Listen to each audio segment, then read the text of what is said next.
ఏమన్నారండి కాలేజీలో ఏమన్నా తిట్టారా? రెగ్యులర్గా వెళ్ళేటోడు సార్ కాలేజీకి. రెగ్యులర్గా వెళ్ళినప్పుడు స్టేట్ ర్యాంక్ వచ్చింది. వస్తే వాడు అన్నాడు కదా నేను కాలేజీలో ఇంటికాడ చదువుకుంటే డాడీ కొన్ని రోజులు అంటే చదువుకోని చెప్పా. చదువుకోని చెప్తే ఒక 2 రోజులు ఆబ్సెంట్ అయితే 3వ రోజు పోతే రానిచ్చేవాళ్ళు కాదు. మార్నింగ్ 6కి వెళ్తే పొద్దున్న నైట్ 8కి రావాలి. హెల్త్ బాగున్నట్లే డాడీ అంటే ఒకవేళ 6 to 8 రాకపోతే స్టార్ బ్యాచ్ నుంచి తీసేయని వాళ్ళు స్టేట్ ర్యాంక్ అని ఎట్లా చెప్తారు సార్. 8 to 6 వస్తారని కన్విన్స్ చేసినా వినలేదు. అయితే నేను చైతన్యాన్ని రమేష్ని ఆ మొమెంట్ పాషాని ప్రిన్సిపాల్ ఉంటాడు అతన్ని బతిలాడా నాదేం లేదు మీ ఓన్ తీసుకుపోయి జనరల్ ఎత్తానని చెప్పేసి కొద్దిగా సెన్సిటివ్ సార్. ఫస్టే సెన్సిటివ్ అని చెప్పినాం కాలేజీలో జాయిన్ అయినప్పుడు ఏ విషయాన్ని మాకు చెప్పమని చెప్పినాం. కానీ వాళ్ళు ప్రతిసారి మా ఊరిని నువ్వు చదువురాదు నేను గొడవ పెట్టుకున్న స్టేట్ ర్యాంక్ ఎట్లయితే చదువు రాంది త్రివేణి స్కూల్లో 10/10 ఎట్లా వస్తాయి అనేసి అని బతిలాను సార్. న్యూ విజన్లో చదివేటోని తీసుకొచ్చి ఇక్కడ వేసిన. న్యూ విజన్ ఖమ్మం అక్కడ తీసి ఇక్కడ కాలేజ్ బాగుంటుంది అయితే ఒకటే హెరాస్మెంట్ సార్. మా నుంచి ఎలాంటి ఇబ్బంది లేదు. పొద్దున 6కి వెళ్ళి మార్నింగ్ 8కి దింపి తీసుకొస్తాం. ఆటో కూడా పంపించాం సార్. అలాంటిది మా అబ్బాయిని ఈరోజు కాలేజీకి వెళ్ళి 1 వీక్ బాగానే ఉన్నాడు సార్.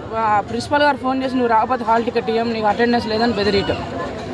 20వ తారీఖు IIT ఎగ్జామ్ ఉంది ర్యాంక్ కొడతా అని చెప్పిండు. స్టేట్ ర్యాంక్ ఇప్పుడు కూడా స్టేట్ ర్యాంక్ వస్తుంది డాడీ అని చెప్పిండు. కానీ కేవలం కాలేజ్ హెరాస్మెంట్ వల్ల చనిపోయింది సార్. ఇట్లా ఎవరికి జరగకూడదు. అసలు మా ఊడు అది కరెక్టు. నేను వెళ్ళి నిలబడతా. నేను గంట బయట నిలబడతాను పేరెంట్స్ని అదర్స్ని కింద కుర్చీలో కూర్చోబెట్టి మాట్లాడు. నేను ఇట్లా నిలబడతా నేను సీసీ కెమెరాలు చూసుకోండి వెళ్ళి నేను చాలా బతిలాడతా. నిన్న మా పాప ఫీజు కట్టట్లేదని కాలేజీకి మీ పాపని పంపిరా హాల్ టికెట్ ఏమైనా బెదిరిస్తే నేను రమేష్ దగ్గరికి వెళ్ళి సార్ ఒక 1 వీక్లో కడితే సార్ మా అబ్బాయి కూడా రేపు కాలేజీకి వస్తాడు సార్ అని కూడా చెప్పిన. కేవలం కాలేజ్ హెరాస్మెంటే సార్. మీ పాప కూడా అక్కడ చదువుతుందా? మా పాప కూడా అక్కడే. ఏం చదువుతుంది? Neat first year. మీ అబ్బాయి పేరు? Ram Pawar. First year second ఇయరా? Second year. ఇప్పుడు పాప జ్ఞానశ్రీ హరిణి. ఫస్ట్ బాబు సార్. తర్వాత బాబు పాప ట్విన్స్. ఇద్దరు త్రివేణిలో చదివేటోళ్ళు. త్రివేణిలో 10/10 ముగ్గురికి వచ్చినాయి. అదే కాలేజీలో ఫ్రీగా ఇస్తానంటే అదే కాలేజీలో చదవటం ఎందుకని నలందాకి వచ్చినాం సార్. నలందాలో కేవలం కాలేజీ యాజమాన్యమే సార్. స్టేట్ ర్యాంక్ అని పట్టుకొని అట్లా మానసికంగా హింసించి చికా చేసి కేవలం కాలేజీకి ఈరోజు పోనందుకే చనిపోయింది సార్. దళిత బిడ్డనే సార్. దరిద్రుడు అన్నారని అంటున్నారు. దరిద్రుడు నువ్వు చదవటం రాదు. వాడు ఏం చెప్పినాడు సార్ లేట్కి వెళ్ళినాను. అరే నువ్వు తొందరగా వచ్చినావారా అబ్బా నువ్వు కూడా చదువుతున్నావారు అంటారు సార్. లేట్గా పోతేనేమో అరే నీ బతికెప్పుడు లేట్ అయినారా అంటారు. నేను వెళ్ళి గొడవ పెడతామని చెప్తే నాకు ఇంటర్నల్ మార్కులు లేదు సార్ అని చెప్పాడు. బాగా చూసుకున్నాం సార్. బాగా చూసుకున్నాం. ఎంత బాగా చూసుకున్నాడో అంత బాగా చూసుకున్నాం. Careless fellows sir. కాలేజీ యాజమాన్యం కేర్లెస్గా చేశారు. కేవలం కాలేజీ యాజమాన్యం వల్ల చనిపోయిండు. ఇట్లా ఏ పిల్లలకి జరగదు. కాలేజ్ టైమింగ్ సార్ 6 to 8 పిల్లలకి ఆరోగ్యం బాగుంటుందని చెప్పి 6 to 8 చలిలో 6 to 8 సార్. రాకపోతే బయట నిలబెట్టేటోళ్ళు.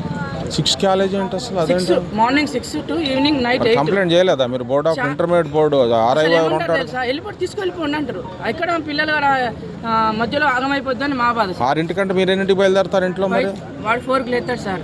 4కి లేసి అన్ని తయారు చేసుకుని మా అమ్మ నాన్న రేపు ఎగ్జామ్ ఉందని నైట్ అంతా చదువుకున్నాడు 1 గంటకి. రేపు పొద్దున కాలేజీకి పోతే భాషా సార్ ఏమంటాడంటే మీరు వచ్చి సంజయ్ చెప్తానే కాలేజీకి రానిస్తాం అంటే నేను మీరు రామ్ డాడీ ఎన్నిసార్లు చెప్పారు డైరెక్ట్ ఎగ్జామ్కి పోదాం అంటే మరి ఏం ఆలోచించుకున్నాడు ఏమో సార్. ఈ రోజు ఎగ్జామ్ ఉందా? ఈ రోజు ఎగ్జామ్ ఉందని సండే కదా.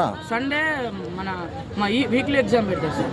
ఎప్పుడు ఫోన్ చేసినా ఎన్నో మార్కులు రాని సార్ అంటే మీ వాడు ముద్దు సార్ లాస్ట్లో వస్తాడు స్టేట్ ర్యాంక్ అని అట్లా అనుకుంటు సార్ అని చెప్పిన నేను. మానసికంగా వేధించారు. కేవలం చాలా సెన్సిటివ్ సార్.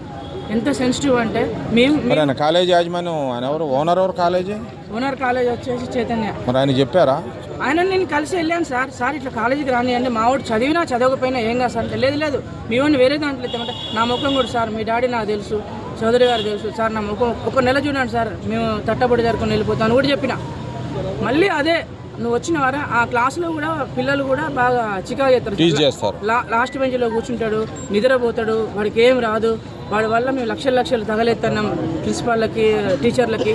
వీడిని తీసుకుపోయి వేరే మీ ఒక్కడి కోసం వేరే స్ట్రెంత్ లేదా? కాలేజ్ రూమ్ మొత్తం మీ ఒక్కడే ఉంటారు? 8 మంది ఉంటారు సార్. స్టార్ బ్యాచ్ అంటే మొత్తం 30 మందిలోకి 8 మందిని ఏరారు. మావాడు ఒక్కడే ఇబ్బంది చేస్తానండి సార్. మావాడు ఒక్కడి వల్ల కాలేజ్ పొరగబోతున్నాను. మావాడు ఒక్కడి వల్లనే అందరికీ లెక్చరర్ కాలేజ్ 2 లక్షలు ఇచ్చి తెచ్చినాం రా మేము కాలేజీ నుంచి. మీ వాడు వల్ల ఆయననే. నువ్వు అట్లా ఒక స్టూడెంట్ని ఫస్ట్ నుంచి ఫస్ట్ ర్యాంకే సార్. ప్రతి ప్రోగ్రెస్ కార్డులో ఫస్ట్ ర్యాంకే. విద్యానగర్ కాలనీలో స్టేట్ ఫస్ట్ వచ్చింది మావాడు. ఇంగ్లీష్లో 4 మార్కులు తక్కువ వస్తే కనీసం రీవెరిఫికేషన్ చెప్పండి సార్ అంటే ఏం కాదులే నెక్స్ట్ చూసుకోవచ్చు అనేసి అంత ఇర్గ్యులర్స్గా పెట్టారు సార్ వేరే వాళ్ళే పెట్టారు రీవెరిఫికేషన్. మీరు అప్లై చేసుకోవచ్చుగా. మేమే చెప్తానని చెప్పాను సార్ మా వాడు కూడా వద్దు డాడీ వాళ్ళు చేయరు వదిలేయండి డాడీ అని చెప్పిండు. మేము వాడు ఒక్క నెల అయితే అయిపోయింది అనుకున్నాం సార్ మాకు కాకుండా వెళ్ళిపోయాడు. అప్పుడు మీ అబ్బాయి ఆత్మహత్య ఉరేసుకున్నాడు అట్లా ఏమైంది? ఎన్ని గంటలు జరిగింది ఇది? మేబీ 4 or 5 అట్లా జరుగుతుంది సార్. 1 గంట దాకా చదువుకున్నాడు సార్. ఇప్పుడు మీ ఇంట్లో మీరున్నారు అదే ఇంట్లో? 2 రూములు ఉంటాయి సార్, 3 రూమ్స్. మా అమ్మ వాళ్ళు అవతలు ఉంటారు, మా అమ్మ చదివి పడుకుంటారు అంటే రేపు ఎగ్జామ్ ఉంది డాడీ 1 గంట దాకా చదివి పడుకుంటుందని పడుకున్నాడు. ఏమనుకున్నాడు? మీరు వేరే చోట ఉంటారా? మేము హౌసింగ్ బోర్డులో ఉంటాం. మా అబ్బాయి మా అమ్మ వాళ్ళ దగ్గర ఉంటారు. ఓకే. కాలేజ్ యాజమాన్యం కారణం. కాలేజ్ యాజమాన్యం కారణం.